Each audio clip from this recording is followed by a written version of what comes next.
Well, I guess that's what they say. One step forward and flipping two steps backwards. Flyers tonight fall 3-1 to the Islanders. Welcome, everyone, back to the Clear the Ice, the Flyers postgame show here on the It's a Wrap Sports Network. Your boy Matty B returning to a thud. Flyers lost 3-1 tonight at the hands of the Islanders.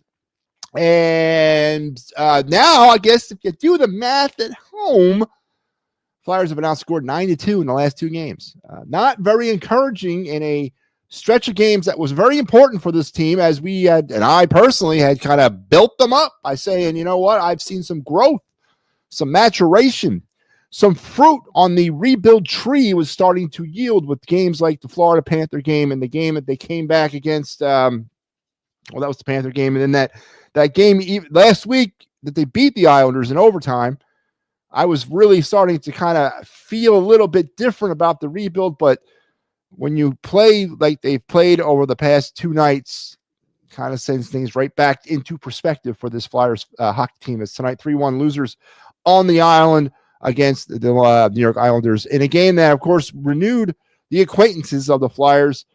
After that incident last week with Max Talapska, what is it? Tyspolotko, you know who I'm talking about. The guy that hit Paling, put him on the IR. He was suspended. The Flyers renewed some, got it, mixing it up again with them on tonight. So, chippy game in the beginning. We're going to talk about the Cam York hit because there's a lot of questions around that, whether or not that was legal or if that was illegal. It was legal, folks. I'm here to tell you. We're going to break down, and I'm going to tell you why I think it was a legal hit. And we're going to also break down this game too. Flyers on game 50. We are 50 games. Where is the season gone, man? We're 50 games into this hockey season, and Flyers are back to 500. So let's get it rolling here. But of course, before we start, I want to remind everybody, please keep tuning into the It's a Wrap Sports Network, providing us with some support. We need it. We're trying to grow this thing. Wink, wink out there if you're listening, and really need your help. So here we go. Let's break this thing down. Flyers, we always break down administrative type stuff to begin.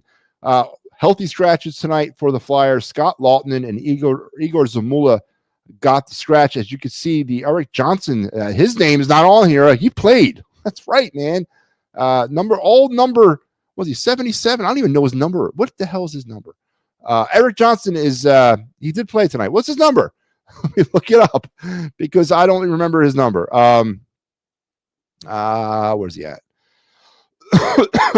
Number 77. That's right. And he got a point. Yeah, first game since November. Eric Johnson laced him up for the Flyers, and he gets a point for his troubles. Igor Zamula also given the healthy scratch for the Flyers. For the Islanders, they scratched. Let me get back to this. Yeah. They scratched Matt Martin, of course, Maximum Tisplakov. There you go. The guy that's suspended. And he was a healthy scratch for the Islanders. In net for the Flyers, they went with Ivan Fedotov, looking every bit like Ivan Fedotov. Let's talk about the decision that the Flyers made by sending Alexei Kovalov back down to Lehigh Valley and keeping Fedotov up with the big club. I get Fedotov's a little bit more of a stickier situation. If you want to send him down, he's got to clear waivers first and then get sent down if nobody claims him. Whereas Kovalov is a straight, let's send you back down. I get the logistics of that, and I understand maybe there was something to that. But I personally would have risked losing Fedotov through waivers. I don't see what a lot of people see in him. I think he's a big, clumsy oaf, honestly. 6'7", and he sure as hell plays like it, in my opinion. And one position, honestly, that being 6'7" doesn't work for me isn't between the net or in between the pipes. I don't like his big hulking frame. He moves too slow. He's too slow to react, and a lot of times, and he is very susceptible to the 5-hole. Tonight, one goal that I'm sure he would like to have back, and a second one that I think he needs to have back too. And we're going to break that down. But I just don't like him. I don't like him, and I think the Flyers made a mistake here, and I get why they went the way they went. Kovasov's an easier get there, but Fedotov faced 27 shots, made 24 saves, finishes with a 8.89 save percentage for the Islanders. They went with They went with Suzorkin, 30 shots, faced 29 saves. He finishes with a stellar 9.67 save percentage. Flyers were outshot on the night. Oh, no, I'm sorry. They outshot the Islanders on the night, 30-27. Flyers were 0 for 1 on the power play. The Islanders were 0 for 3 on the power play, so no special teams goals scored on this night, which is a good sign for the Flyers as far as they're shorthanded. Their penalty kill, it's been leaking oil here for a bit, but a good stout effort tonight. 0 for 3 the Islanders were. Flyers blocked 10 shots, gave the puck away 12 times, and took it away 6. Interesting thing about the takeaways. You know, I rag on the giveaways basically every night. 12 is a high number, but when you're used to dealing with 24, 18, 16, 12 is a win. So I'll take it. But the takeaways, they're averaging less than 5 or less than 6 takeaways a game. 2 nights ago against the Rangers, they had none. No takeaways. I've never seen that before, where a team went an entire game and never took the puck away once. Flyers finished with no takeaways against the Rangers. Tonight, they rebounded somewhat up to their almost game minimum, which is 6. So small wonders, I guess. Is there something to that, or do we build off of that? I don't know, but there you have our admin notes on this game. Oh, let's get to the goals. The Flyers would find themselves in a position that they've been finding themselves quite a bit, and that's with the early lead. Tyson Forster, his 13th, continues to score. That line continues to be somewhat it was during a line change, so his entire line wasn't out there, but Forster continues to be that offensive juggernaut that I've been waiting for almost the season, and you know, he's starting to kind of do that. Connecting his 35th, and Erik Johnson, that's right, the much maligned I don't play ever defenseman, gets his 2nd assist on the night. Let's get into this bad boy here, because this is a solid goal by the Flyers. A solid working goal, a working man's goal, if you will, that the Flyers got tonight on their first goal. Good work in their own end. I guess I don't know if you would consider it a forecheck or a back check. It's just good work, good greasy work by the Flyers to kind of create this goal opportunity. And let's bring it up here. So there we go. All right, so we're going to pick up the play behind the Flyers net, and here comes that good work by Travis Sanheim. Yeah, I'm surprised too. But there's Erik Johnson waiting to kind of pounce on a loose puck. There comes Tyson Forster. Interesting camera work here. Never quite looked at a game from this angle before. There you go. Getting the business in the corner. A little cross check there by Sanheim, you know. But there's Johnson with the puck, and he's going to start this play up the half wall, and he sees Konechny standing up there, and we're going to stop it right here. So this play is created 2 ways. It's created by that great work down in the corner by the Flyers, and it's created by the Islanders and this decision to kind of push everybody up. You got 4 Islanders in the frame, so that means we got 1 Islander player who's left on an island, so to speak. The Flyers in this frame have have all their players, but what's going to happen is here, good work by the Flyers. As I said, they're going to speed up the play. Konechny's going to get the puck up there on the half wall. Is that Konechny up there? No, that's not Konechny. There comes Konechny coming into the frame right now. He's got the puck, and you got Forster, who's the goal scorer. He's going to come on out. Oh, I'm sorry, it's Forster with the puck. Good God, man. So we got a natural 2-on-1. Good work by the Flyers to create this. Forster now let's stop it. I'm gonna stop it because yes, I know Forster scores here, and I know it's an overall a very good, hard-working goal. But this is what been burning my biscuits all season with the Flyers. Take a look at Forster in his head. Look at him. He's looking around, man. I've seen way too much of this all season long. The indecision. What am I going to do? Am I going to shoot? Am I going to pass? It was kind of on display here. I don't think Forster made the right decision. I think a nice little lead pass right there with a guy going one-on-one would have been a higher scoring opportunity or higher scoring percentage. But Forster's going to him and Hall about what he's going to do. He's ultimately going to decide to take the shot, and he does bury it. So all's well that ends well, I guess. Forster gets the goal there, but a good, hard-working goal to spring the play. Not too mechanical as the play developed as far as the goal-scoring opportunity. You saw Forster's head lift up a couple times. That's been my problem with this team all season is the indecision, the not the hard, like, yeah, I'm passing. Yeah, I'm shooting. It's just been too indecisive for me. But that, in this case, the Flyers do get rewarded with the goal. 1-0. But that lead would evaporate about 3 minutes later, where Anthony Duclair, his fourth. I mean, again, you're giving goals up to Anthony Duclair. Something's wrong. Nelson and Palmieri get the assist at the 17:08 mark. Not quite late first period. We talk about this on the show all the time, giving up those late period goals. It's not necessarily a late first period goal, but we're kind of verging into the late stages of the period, but not late, kind of still not early.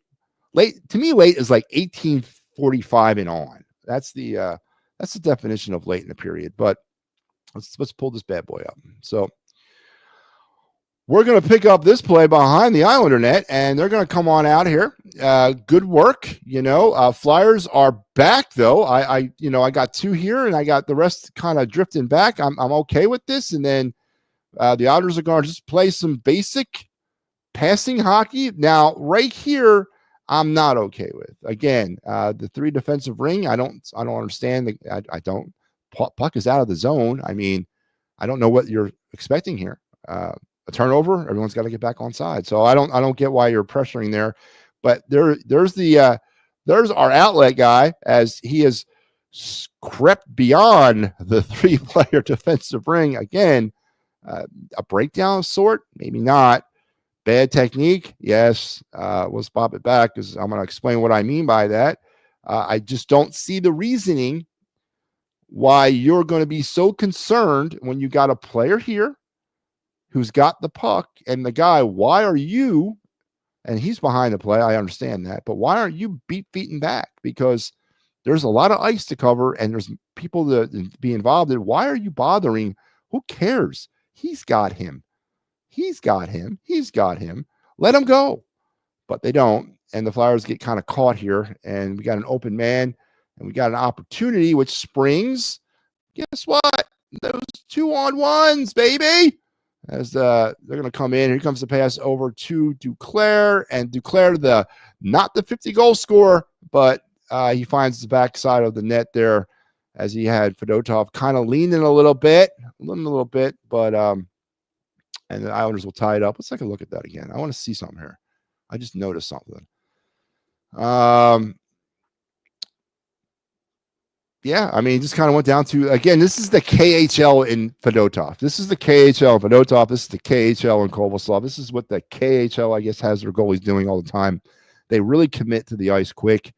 Once again, Fedotov, I probably committed too soon to the ice there, as obviously there was I wouldn't have. I would have stayed up. I mean, whatever. I'm not a big Fedotov guy, and it's 1-1 Islanders, or 1-1 tie game. So there you have it. Now, I thought, honestly, heading into this point, at this point of the period, okay, I'll take a 1-1 heading into the intermission. It's okay. Oh, well, no. Less than 1 minute later, Bo Horvat would give the Islanders a 2-1 lead at the 18:03 mark, and this is, I guess, this is considered late. This is considered one of those late period goals. Brazel and Romanov, who we'll talk about here in a second, get the assist to make it 2-1 New York. This goal's a little bit more frustrating if you're a Flyers fan. It's a little bit more frustrating if you've been watching this team kind of stumble around all season long. This is one of those goals that are reminiscent of why this team is sort of in a rebuild. So let's bring this thing up. So we're going to hide it. And then here we go. We'll pick up the play in the neutral zone. The Islanders do get the puck here. So what happens? Well, you can see what happens. I don't need the angle's not well. The play is sort of picked up late, but from what I can see, we can sort of discern what's going on here. The Flyers are caught in a damn line change, and not a good decision. Listen, when you make line changes in the NHL at any level of hockey, it's typically done when the play is in the deep in the other end, or deep in your end too. I mean, you can make line changes, but that's the most optimal time. You never really want to do them when you're out in neutral ice, because this can happen. And the Flyers are caught in a line change, big time breakdown. It's going to create yet another one of them 2-on-1s. That's the third one of the night in my book. Travis Sanheim out on an island. He doesn't do very well here. And then Fedotov kind of gets sort of beat like a rented mule there. I know in the telecast, Brochet said that there's nothing Fedotov could do. I disagree, man. I think this is poorly played by him. He just waited too long, and look what he did, right down again on the ice. I think it's a technically bad play. I'm not saying that it was an easy save to make, but it was a doable save. I think technically Fedotov misplayed it. Let's look at it again. It's pretty basic. It's a slow pass. He could have gotten over faster. Then he goes right to the ice. He wasted a movement by going down on the ice first and then sliding. It was a wasted movement. We've talked about that too. And there you go. It is now 2-1 Islanders heading into the first period intermission as the KHL is in full display in the Flyers net. For the period, the Flyers outshot the Islanders 7-6, but that's not going to help us out. Into the second period, just one goal in that period. It was by Brock Nelson, his 14th at the 13:56 mark. This would finish up to be the backbreaker for the Flyers as they would trail now at this point 3-1. Let's cue up the goal. And this is a goal that just infuriates me. All right. There we go. All right. So we got, again, the camera angles. It doesn't really do justice. The Flyers get caught once again in another change. It's not a 2-on-1. It's a 1-on-1. And this, to me, is an extremely doable play. Fedotov's going to come out. The shot is taken from around the circle, and he just gets beat. Once again, let's look at the technique on the young goaltender here. Is he not allowed? Does he not know how to stand up when it comes to saving a puck? Does he? He's 6'7". Why are you going to the ground so instinctively? Can't we break that? Is Kim Dellenbach, can he break that from this guy? Stand up. You don't have to go to the ice every single time. He does it here, which then creates another. Look at that. It opens something up. It takes something that was closed down by him being upright. And when he goes down on his knees, it opens up an area of the net. Guess what? You're going to shoot at the area that's opened up. Just a terrible technical goal here as he gets beat 3-1. Just a terrible goaltending, man. Terrible goaltending. The Flyers ain't doing him any help either. All right, they're not. I get it. You got to be better than this. This is the guy we kept. We're afraid of losing this guy. I mean, what are the Flyers seeing that I'm not that makes you care that this guy's on the team or not? Fedotov stinks. Absolutely stinks technically. He's not a good technical goalie.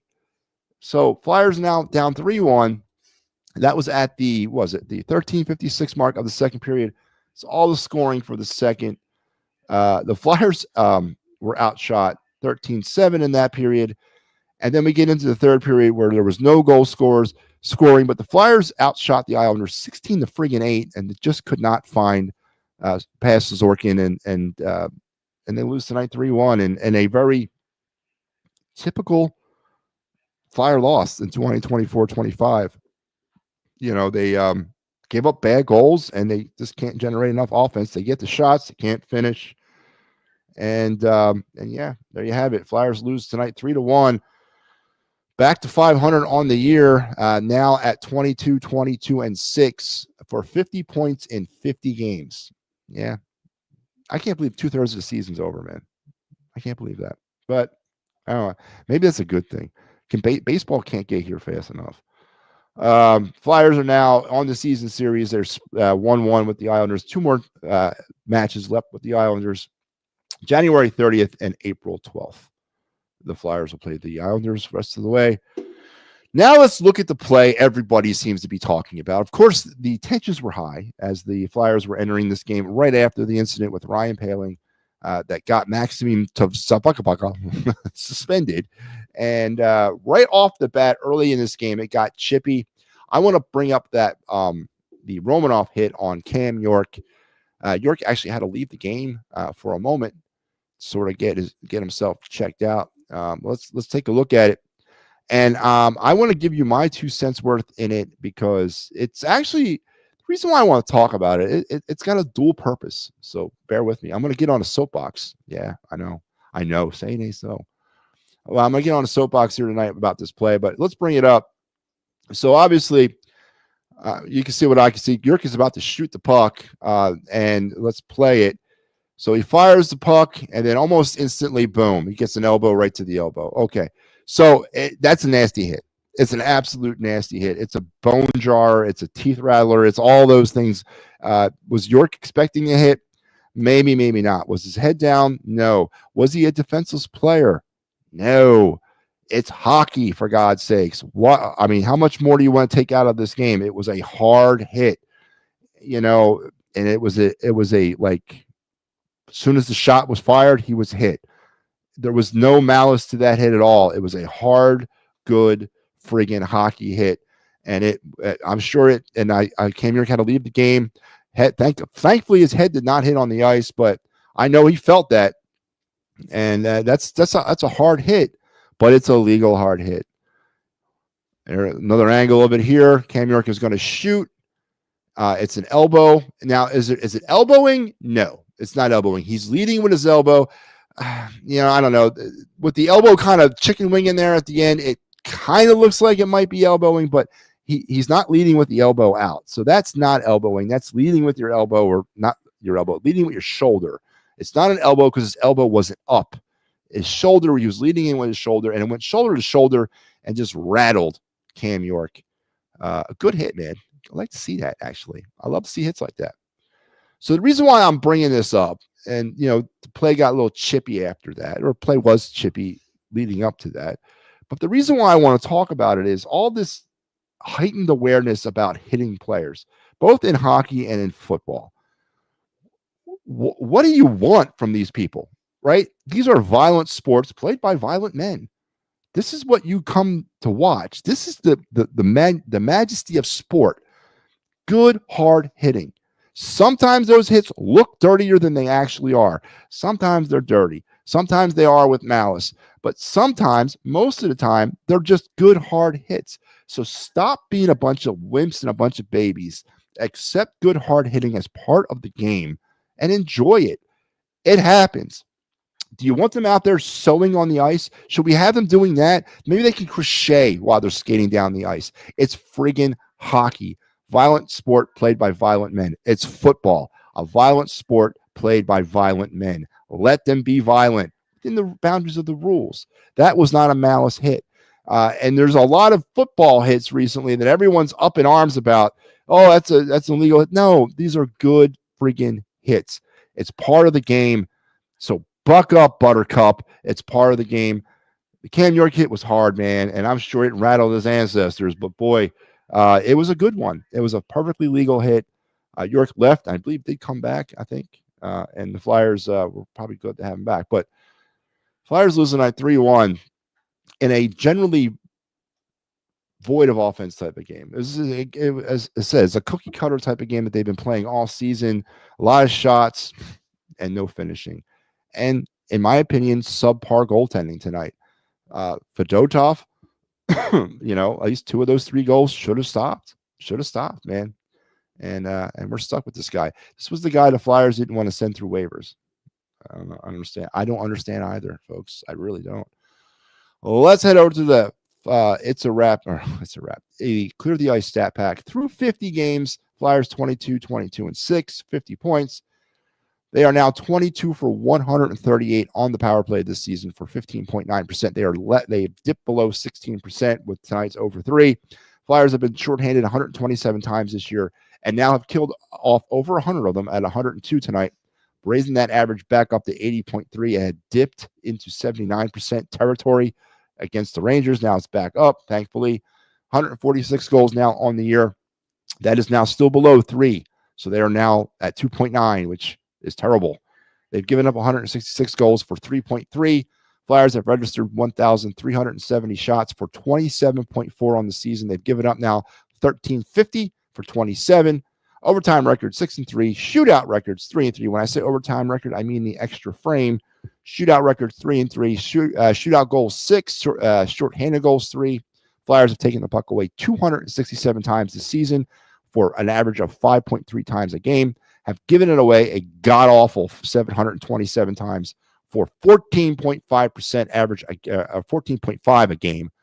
Flyers have blocked 807 shots. They've moved over the 800 shot block number this year, 16.1 on the season. And since the 2021-2022 season, the Flyers are now 116 for 844 on the power play for 13.7% effective. Terrible.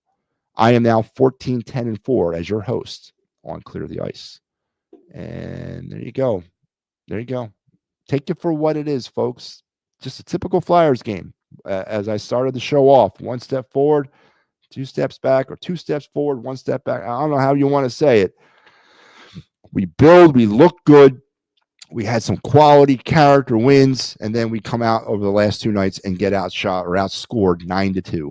And we're back into the same thing. We're back into this type of Flyers hockey that is frustrating. Very, very, very, very frustrating. That's all the Flyers coverage we have for the rest of the week. But next week we'll be back, and here's our schedule. I will be back on this thing on Monday night. I had the Devils. Sal will come at you on Wednesday with the Devils as well. And then I am back on Thursday with these very same New York Islanders. So the New York, New Jersey trip continues and wraps up next week with stops in New Jersey, Philadelphia, and Philadelphia. So there you go. There's your Clear the Ice for next week. And don't forget the big thing this weekend, the Eagles, the Birds Fly By, the quintessential Eagles post-game show, championship game edition. Sunday afternoon, Sal G will take you home, folks. We going to the Super Bowl? Can I hear it? I don't hear anything. But we'll have you on post-game coverage. Eagles, Commanders immediately following the game. And then I'll be back Sunday night with the final word with Matty B as we'll start our broadcasting week, hopefully with an Eagles going to the Super Bowl type night. But we'll see. And all the other great programming we have on the network. Did the Kyle Quinn Birds Blast thing earlier today. Go ahead and check it out on our YouTube. Go ahead and check us out on YouTube. Go ahead and check us out on Facebook and on X. Please help us out. We need the help. We're growing. Wink, wink, if you're out there watching. And we need your support. So please lend it to us. That will probably do it for me, as it's been an honor and a privilege to be your post-game host on this very interesting Friday night. It's Friday, right? Yes, Friday night. Friday night hockey. Not used to that. Don't like that either. Saturday, Thursday, that's hockey.